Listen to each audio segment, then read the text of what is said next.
While the sanctions and their effects have imposed considerable pain and hardship on many Iranians, we saw no evidence that the economy was on the verge of collapse. The bazaars were filled with goods and people were shopping.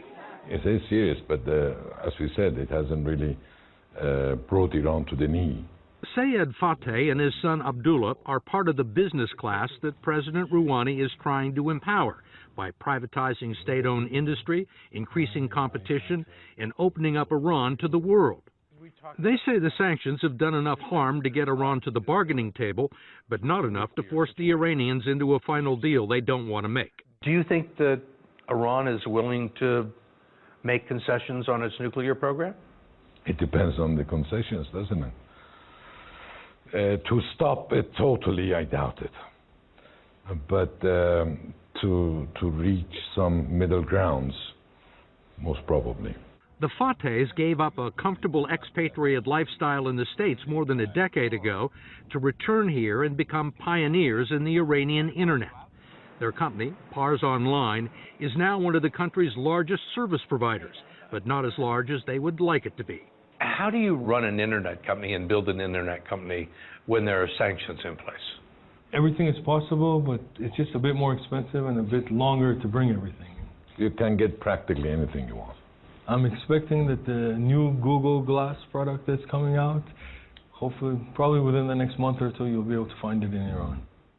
In northern Tehran, we found shopping malls that would not be out of place on Rodeo Drive in Beverly Hills. They cater to the country's elite, many who made their fortunes through close ties to the government and even the clergy.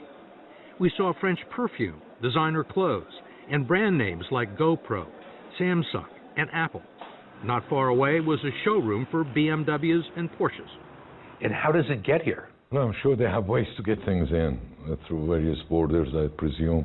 It was clear Sayed had no interest in discussing the details, and when we asked him about internal opposition to the negotiations with the U.S., his son Abdullah suggested in Farsi that his father not respond. I mean, there are people in this country and people outside the country who really don't want to see this happen.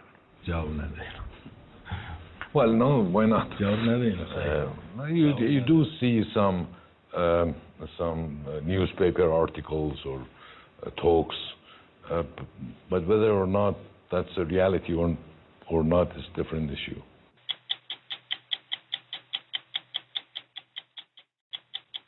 I'm Scott Pelley. We'll be back next week with another edition of 60 Minutes. Tomorrow, be sure to watch CBS This Morning, and I'll see you on the CBS Evening News.